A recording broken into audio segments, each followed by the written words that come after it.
Good morning. This is Sarah Rose Solly, and you're listening to the Barbie Trauma Podcast. Our main goal is to share conversations that will help end the stigma surrounding mental health and trauma. Each episode, I aim to share what I've learned on my own healing journey, and also through starting a nonprofit that serves survivors of physical and sexual violence. Though some of these topics may be heavy, we vow to approach this conversation differently and more authentically than you've ever heard it before. We're here to advocate for women, education, and mental health, while also embracing the art of comedy and powerful healing vibrations of laughter. In other words, we try to not take ourselves too seriously. Well, welcome everyone. Happy Friday. Thank you all for tuning in to the Barbie Trauma Podcast. This is Sarah Rose Solly with the usual art specs. Today I have a very special guest, Dr. Kari Leavell, owner of Grapevine Psychology. So thank you, Kari, for taking the time to chat with us today. Absolutely. I'm very excited. So I've had the pleasure of getting to know you just a little bit, Kari, over the past few months. The first time we met, I heard you speak at the Grapevine Young Professionals Luncheon. And you spoke a little bit about everything from ending that stigma surrounding mental health to the importance of sleep and the repercussions stress and trauma cause to the brain. Though Mhm. those are all topics we're going to dive into a little bit today, but I wanted to share with our listeners too how much I appreciate your authentic approach to, and even humorous approach to some of these topics, because you definitely had us all laughing that day. You had us all feeling very comfortable, very safe, and able to be vulnerable. And I think that here on this podcast, we cover a lot of heavy topics, and it's still important for us to remember to laugh. I have to laugh at myself just to get through the day most of the time. When I heard you speak, I immediately felt that your demeanor, along with your expertise, would be a wonderful fit for this podcast. So I am just so grateful to have you on today. Yes, no, this is exciting. So, when in grad school, what we would do is we'd be like, if this doesn't work out, I'm going to become an X or I'm going to do a Y, right? If we need a new career field. And so, one of mine was to be a cartoon voiceover. And so, in some ways, this is like kind of getting closer to that little fantasy that I had whenever grad school was really hard. So, there is something extra giddy about it for me on my side.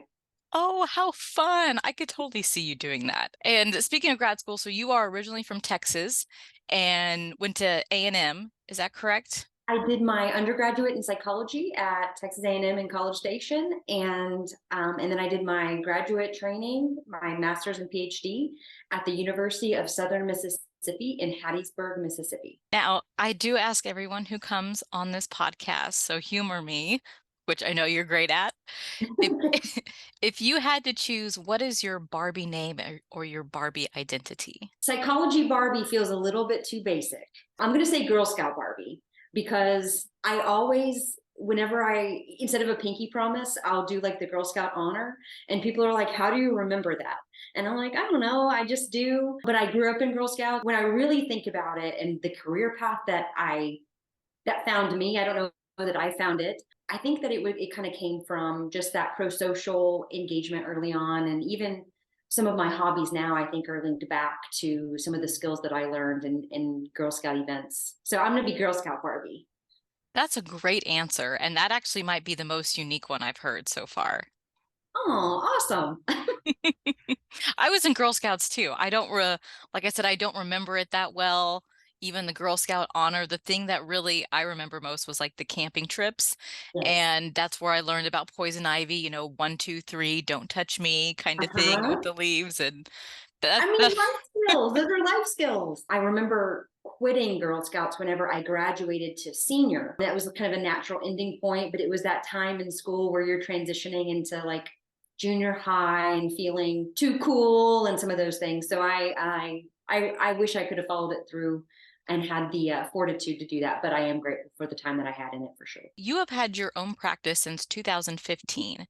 Mhm. And in 2020, you opened Grapevine Psychology. So I can Yeah. only imagine some of the challenges you faced opening during a pandemic year. So imagine this little Girl Scout going in to hang her own shingle on this lovely office suite that I found at the end of 2019. I rebranded.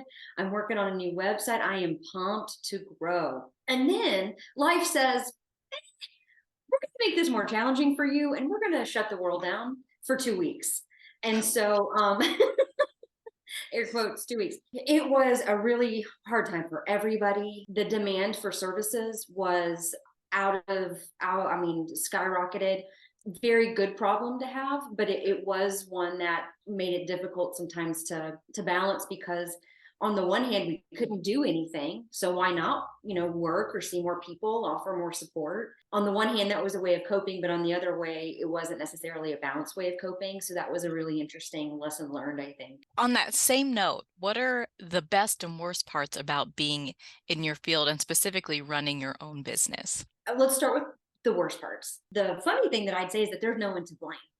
I think in an organization, it's like us versus them versus like the people who are doing the work and maybe leadership or whatever. And I'm me, and blaming myself isn't always the best idea. So, that can be a hard thing to make peace with sometimes if I make a mistake, or no one to blame. I'm it. I do think that there are also some misperceptions about being a business owner that I'm coming to understand more and more. Even I think it was internalized for me that being a business owner means you don't have to work as much. That ain't true. It means that make a lot of money, which, I go back to whenever I told somebody long ago. It was an older man that I had come across in my life. We knew somebody similar from my undergraduate years. And he was like, psychology, huh? And I'm like, this bright-eyed Girl Scout, right? And he's like, psychology. You don't go into psychology to make money. And he said it so assuredly. And I was like so offended. And now I get it. But, I think so. Being a business owner, people might not fully understand how, the cost of running a business. So I think that can be tough and a hard thing to also correct people on. Again, finding the right fit, the energy that's required to search and interview and invest in people who you don't know if they're going to be a good fit. So I think that the supports that I have on the business side, a bookkeeper, CPA, that kind of stuff, they always say, man, you have a big heart and you want to make sure that other mental health providers and yourself included are paid for their worth. And I think that we're worth a lot. And sometimes there's just limits there, and being able to do that, and especially being an insurance-based provider, which is congruent with my values for making sure that access to mental health care is there, and insurance can be a big way to make it accessible to a lot of folks. So anyway. Yeah, I can personally relate to a lot of those. I mean, every kind of venture and profession I've done, whether it was being a full-time writer or artist, it was like everyone was like, oh yeah, okay, so you're like said the same thing, so you're not in it for the money. And now running a nonprofit, it's literally in the name, nonprofit. It's like you are sealing your fate. Yes. Yeah. Clearly, I'm not too financially driven, but that's okay because the passion's there for sure. And this will come back around, but I think another hard part is burnout, and that's maybe not just being a business owner, but being specifically a mental health provider. And I think you can appreciate that too, doing nonprofit work, is that there is always somebody in need, not feeling guilty when you don't have it to give, and allowing yourself to say no. I know that those are things that I can struggle with, that this Girl Scout wants to give, but her bleeding heart sometimes needs a tourniquet. And this is going to be the cliche, cheesy thing, but it's true, Sarah, that the purpose and impact is such an honor to think that I am some people's primary support system. And my goal is to help them expand that beyond me, but just to be able to give people a space to learn how to trust again, or to be vulnerable and have that be supported differently than maybe it has been in the past, and to have that corrective emotional and relational experience is a pretty profound experience. So, but that's why I do it. Yes, absolutely. Well, we're so grateful to have mental professionals like yourself in the area that are in it for the right reasons and, have the heart and the passion. Can you share a little bit about specifically what Grapevine Psychology and what your practice specializes in? Right now, it's me and it's a team of 4 therapists. We overlap a little bit, but everybody has a little bit different specialization. So I specialize in working with anxiety disorders, doing exposure therapy and working with grief. Another colleague of mine, Dr. Chris Slack, he specializes working with sexual identity development, and he has a lot of experience working with trauma and helping people heal through that, particularly women. We talk a lot about how sometimes that might be a barrier for a lot of women engaging trauma-focused therapy with him. And what can be really, really beautiful in his work is the way that male perpetrated violence can be differently healed in a therapeutic relationship with a man. We also have Megan Cromie. She's a licensed professional therapist and licensed professional counselor, LPC. She has some specialization in substance abuse recovery, and she does great work with anxiety and works with folks experiencing trauma as well. She was trained as a marriage and family therapist, so she does great work with families, and she works with teens as well. Delisa Deutsch-Perry is another one of the LPCs in our team, and she is a certified eating disorder specialist. So she has an awesome niche to offer folks who have any kind of feeding or eating disorders or challenges. So yeah, so everybody kind of has a slightly different niche, but we overlap in some of the basic things. Well, as you know, with our nonprofit, The Usual Art Specs, we work with trauma survivors, mostly those coming out of sex trafficking, sexual abuse, or domestic violence situations. Do you personally work with any SA or DV victims? Absolutely. I work with many clients who are survivors of sexual assault. What I find is that while folks may not pursue working with me specifically for healing or recovery from sexual abuse, it is a facet that comes out in our work together. And for some people, it may not come out for a very long time because they're really wanting to make sure that they can trust me with their stories. That is part of the process that I respect and honor. That is a very common piece that eventually gets disclosed in therapy work. And once it is disclosed, it can be such a relieving experience for someone to no longer hold that burden by themselves. I describe it with a lot of folks of breaking through the glass of secrecy that was put on them by their perpetrator or by the world regarding sexual assault. When we recently met for coffee, you had some great insights into prevention education regarding sexual abuse. Could you share a little bit about this and specifically to the different types of perpetrators that there are? In my past life, before becoming a psychologist, I worked for the it's called now the Sexual Assault Resource Center, SARC, but at the time it was called the Rape Crisis Center Brazos Valley in Bryan, Texas, and it served the 6-county area of the Brazos Valley. In that role, I was the director of outreach programs, and I worked in that position for 2 years before being differently ready to move on to shifting from the prevention and like crisis counseling side of things to the healing side. And that's kind of how I see my trajectory in my role across my career so far. In that role, I received lots of training about sexual violence, including a 40-hour Office of the Attorney General volunteer advocacy training course that was required of all staff members. And it's what our volunteers would take to be able to answer the hotline or engage hospital accompaniment, in which they would arrive to the hospital with a care package to support somebody who was presenting for a rape crisis forensic exam. One of the things that I remember from that training course was that he discussed 3 primary types of perpetrator. He talked about an opportunistic perpetrator, which was the large majority of perpetrators. These were folks who saw an opportunity for pleasure or sexual gratification and took it.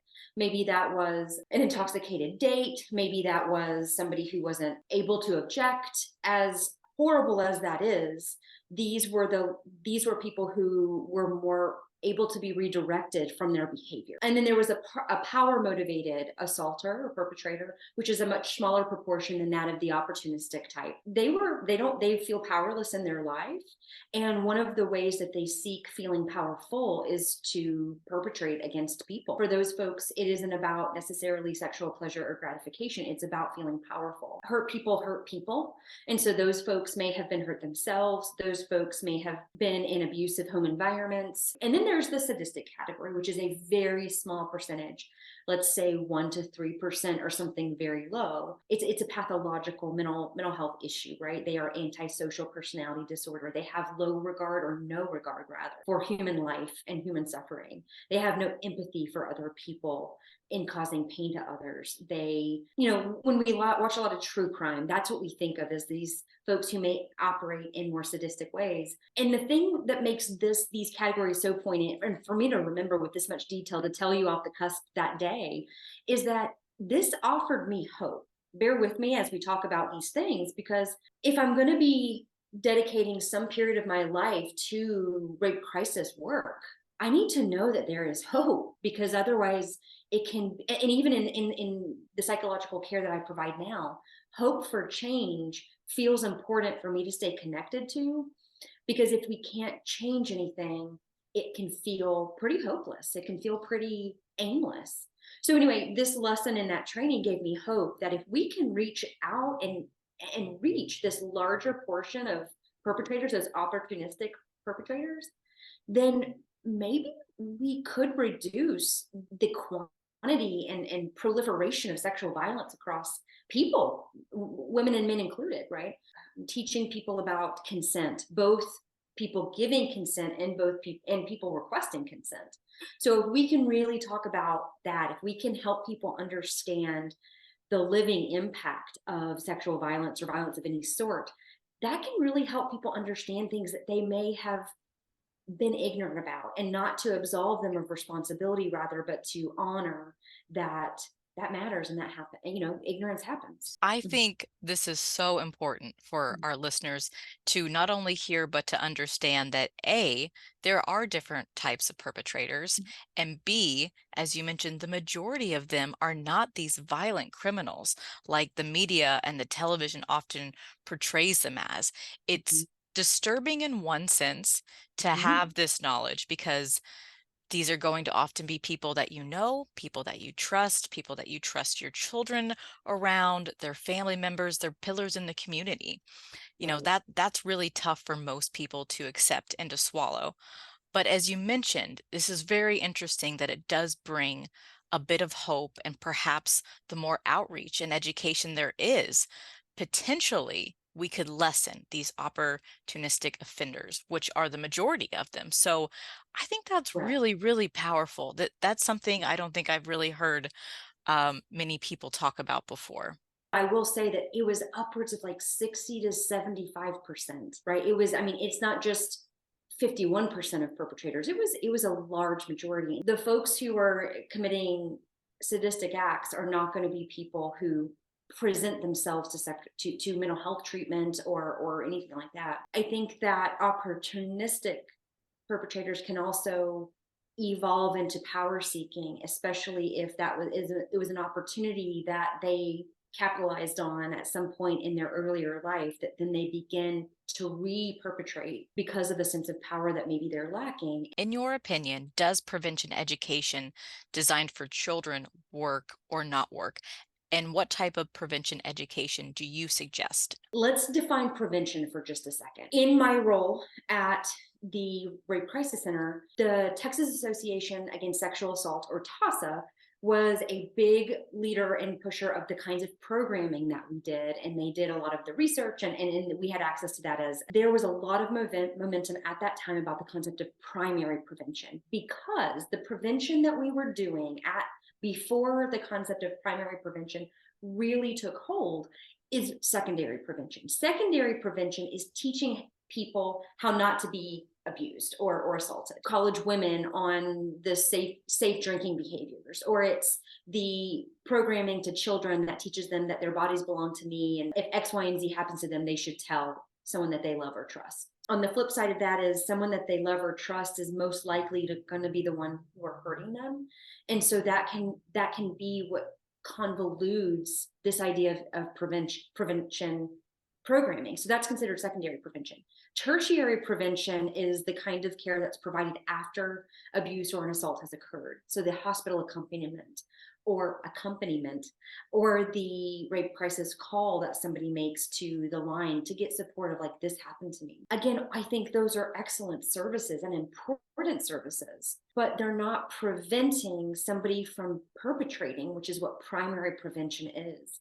And so when you think about that in relation to the idea of an opportunistic perpetrator versus the other categories, if we can aim at educating this group, perhaps we can prevent and help them understand that what might seem like a harmless opportunity may be a grave, life-changing experience for someone. And it may prevent them from developing a desensitization towards human suffering or human pain, to recapitulating that violence to other people or escalating to even more vulnerable people.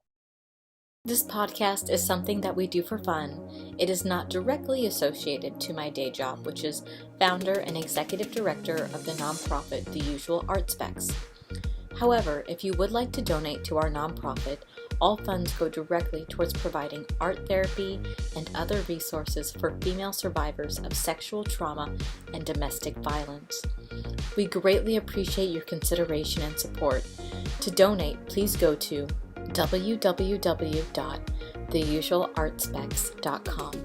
You can also find us on Facebook as The Usual Art Specs and Instagram as The Usual Art Specs DFW. Our podcast also has its own Instagram account. To stay up to date on new episodes, follow us at Trauma Barbie Podcast. Bye, Barbie.